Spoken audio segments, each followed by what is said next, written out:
A paz do nosso Deus seja com todos os irmãos e irmãs, que a Shalom do Eterno encha a nossa vida de alegria e de felicidade. Eu quero comentar com vocês hoje sobre o surgimento do povo adventista. Como foi que surgiu o adventismo, o povo adventista? Para isso eu quero ler aqui uma pequena introdução. A história adventista começa com um homem que se chamava Guilherme Miller. Durante a sua adolescência, ele deixou de acreditar em Deus. Mas já na sua idade adulta, ele começou a se questionar sobre qual era o sentido da vida. Então ele buscou uma resposta através da Bíblia e encontrou aquilo que ele procurava. Percebeu que nesse livro, a Bíblia Sagrada, tudo fazia sentido e confortou o seu triste coração com a existência de um Salvador. A parte que ele mais gostava das Escrituras eram as profecias. E um dia ele encontrou uma que iria mudar para sempre a sua vida, que é a profecia de Daniel, capítulo 8, versículo 14, que diz: até as 2.300 tardes e manhãs, e o santuário será purificado. Essa profecia mexeu muito com a vida dele e de milhares de pessoas. Vamos estudar aqui como foi que tudo isso aconteceu, né? Lá desde o princípio, quando Guilherme Miller descobriu essa profecia. Para isso, nós vamos usar o método de perguntas e respostas. E vamos utilizar alguns livros que são publicados pela igreja. Então vamos ver, para quem não conhece ainda a história adventista, você vai ter a oportunidade agora de conhecer como tudo começou, né? Então, qual era a mensagem que Guilherme Miller apresentava ao povo? Para isso, nós vamos usar a Bíblia e alguns livros. Qual a mensagem que Guilherme Miller apresentava ao povo, né? Daniel 8,14 diz: e ele me disse, até as 2.300 tardes e manhãs, e o santuário será purificado. O que Miller entendeu por isso, né? Vamos ler aqui, ó, Primeiros Escritos. Quem tem esses livros pode até anotar cada texto que eu vou citar. Primeiros Escritos 229. Esses livros vão nos auxiliar a gente entender melhor o que Guilherme Miller apresentava com base no texto de Daniel.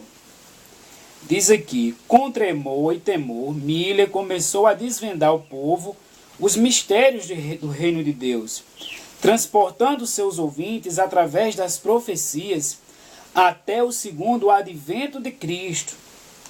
Cada esforço que fazia adquiria força. Assim como João Batista anunciou o primeiro advento de Jesus e preparou o caminho para a sua vinda, Guilherme Miller e os seus, e os que com ele se ajuntaram, proclamaram o segundo advento do Filho de Deus. Então o que é que Miller entendeu ali, com base em Daniel 8,14? Que Cristo estava voltando à terra, que brevemente Cristo voltaria à terra. E aqui diz que assim como João Batista preparou o primeiro advento de Cristo, né? Guilherme Miller e os que com ele se ajuntaram proclamaram a segunda vinda do Filho de Deus. Primeiros Escritos 229 e 230. História da Redenção 375. História da Redenção 375.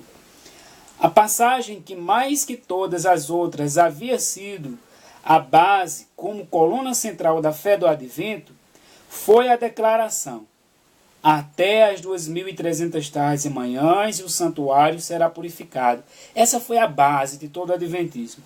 Estas palavras haviam sido familiares a todos os crentes na próxima vinda do Senhor.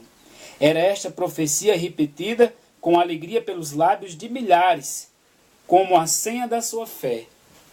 Então, através desse texto, Guilherme Miller começou a apresentar às pessoas o segundo advento de Cristo, que Cristo brevemente voltaria.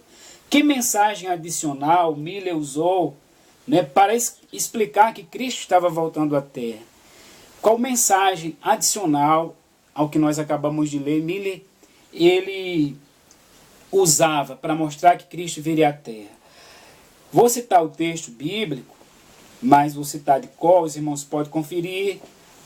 Apocalipse capítulo 14, o versículo 7, lá diz a mensagem do terceiro anjo: temei a Deus e dai-lhe glória, porque é vinda a hora do seu juízo, e adorai aquele que fez o céu, a terra, o mar e a fonte das águas.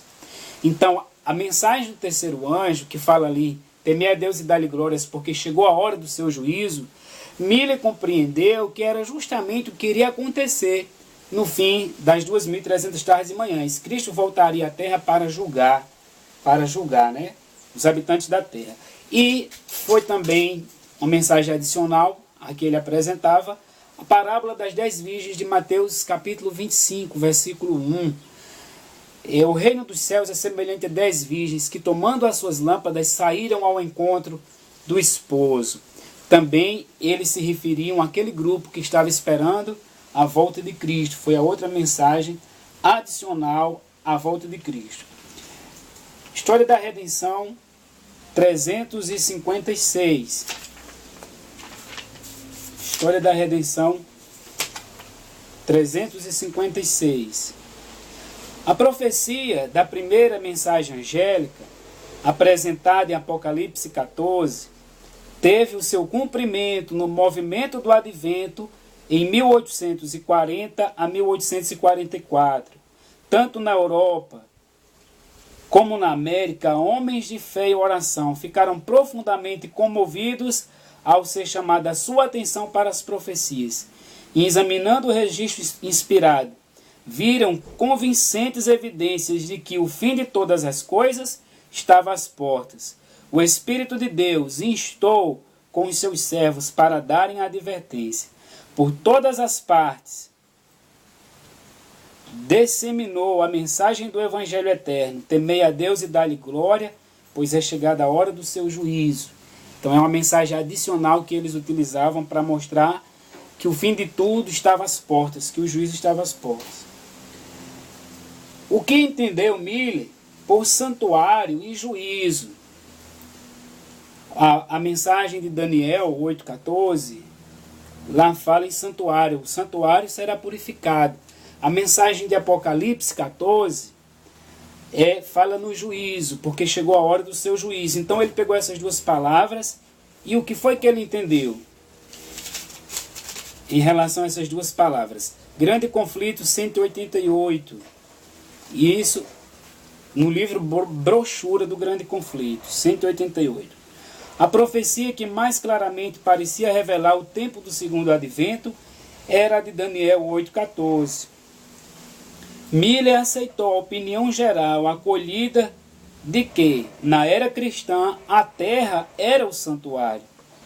E, portanto, compreendeu que a purificação do santuário, predita em Daniel 8,14, representava a purificação da terra pelo fogo, a segunda vinda de Cristo.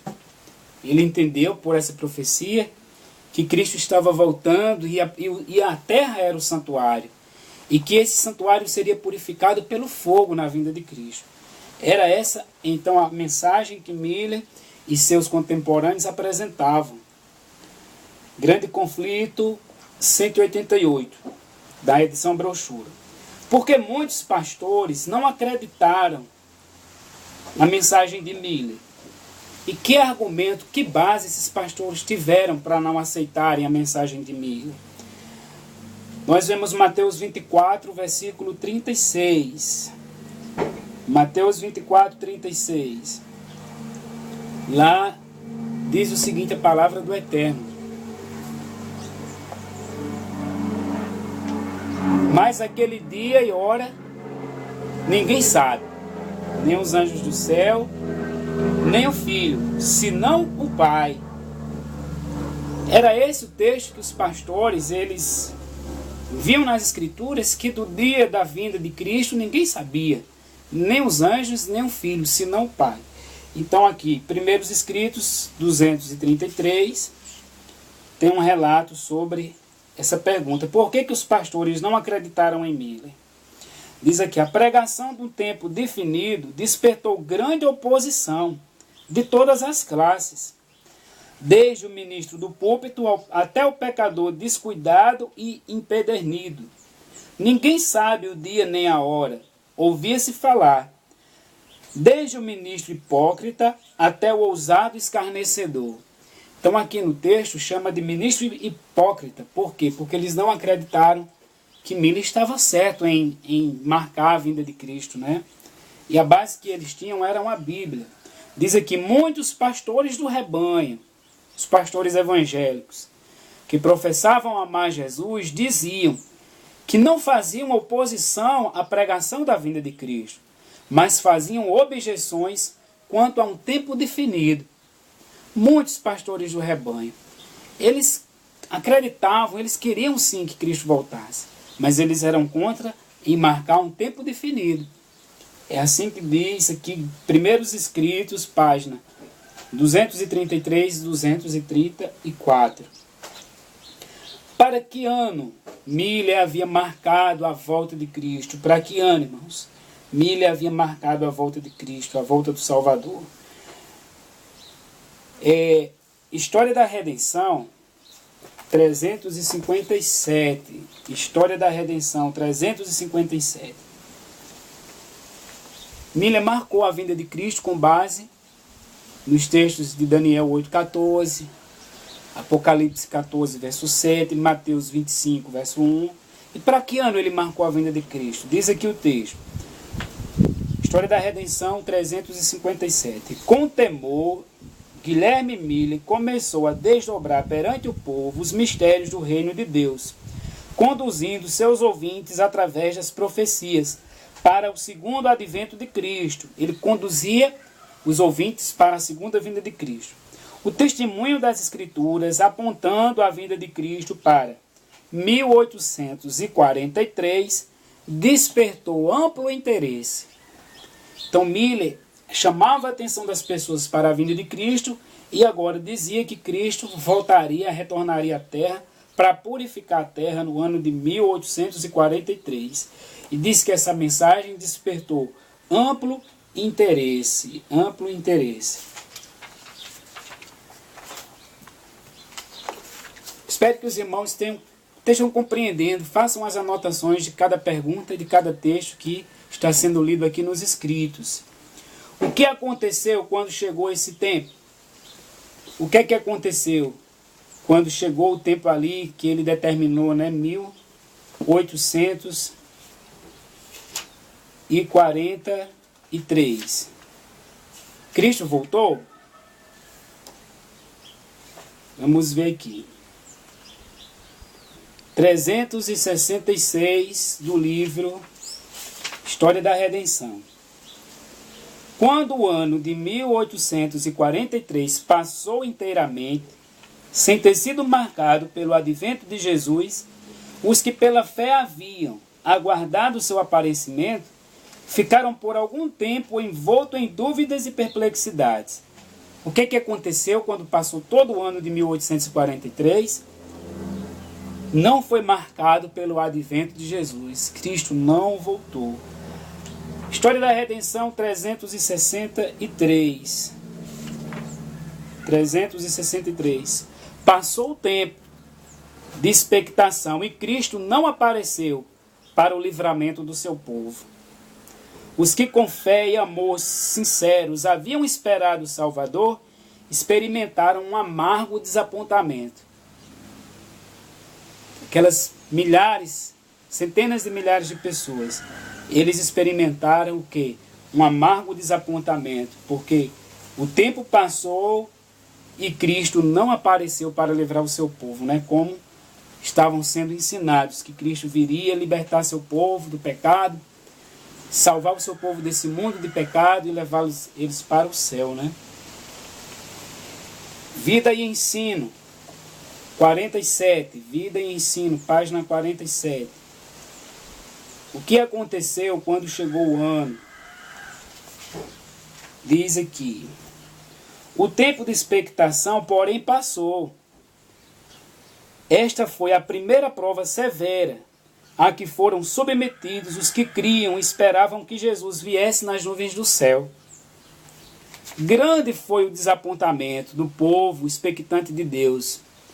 Os escarnecedores estavam triunfantes e ganharam para suas fileiras os fracos e os covardes. Então, irmãos, é muito pesado esse texto, porque diz que chama as pessoas que não acreditam, que ficaram tristes porque esperaram Cristo voltar e ele não voltou, e eles se afastaram, foram chamados de covardes, fracos e covardes. Então eles estavam sendo ensinados que Jesus ia voltar, esperaram o ano inteiro e Cristo não apareceu. Se fosse eu, se fosse você no lugar deles, qual seria o nosso sentimento? E agora os escritos chamam eles de fracos e covardes. Então diz aqui que o tempo passou.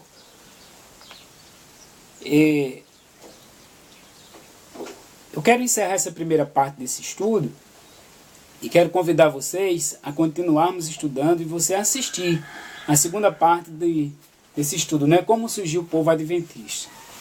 Amém. Espero você no próximo estudo.